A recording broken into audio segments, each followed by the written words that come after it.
For this video, I will be comparing Chapter 1, Colored Property, and back on White Backlash with Chapter 6, Justice, Work, and the Ghetto Poor. Both chapters deal with the oppression of the Black community, which contribute to the cycle of poverty and show upward progression of often found within these communities. When examining the two articles, a common theme is present.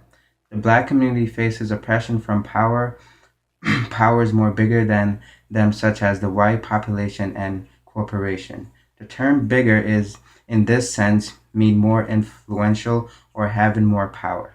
Chapter 1 discusses the history of post-war housing, post-war housing and development in America's segregation and was common. In housing, leading to a new view of racial inequality by Northern. Property became colored in that housing value were determined by the racial makeup of the neighborhood.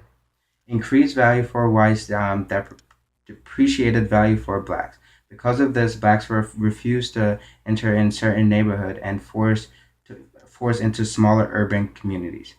Chapter 6 focuses on the people found in urban communities, the ghetto poor, and the issues found by the individual in the job market. The ghetto poor comprises of both the jobless and the unemployed.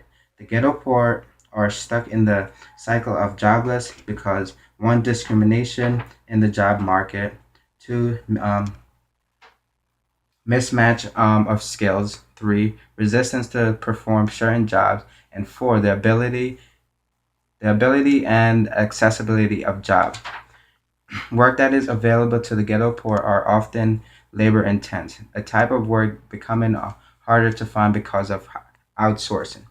Other types of work suitable for the working poor sometimes are in neighborhoods such as suburban neighborhood, which is not transportable or accessible for some blacks.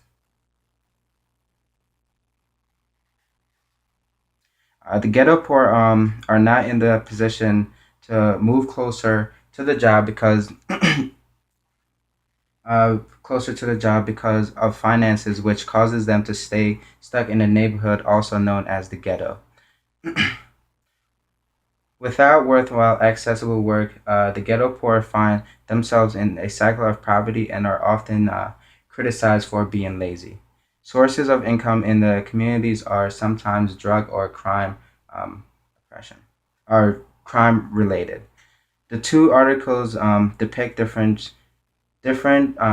theories of which oppression is implemented, those facing the oppression nature of those post in power and difficulty moving and beyond their surroundings, moving up and beyond their surroundings.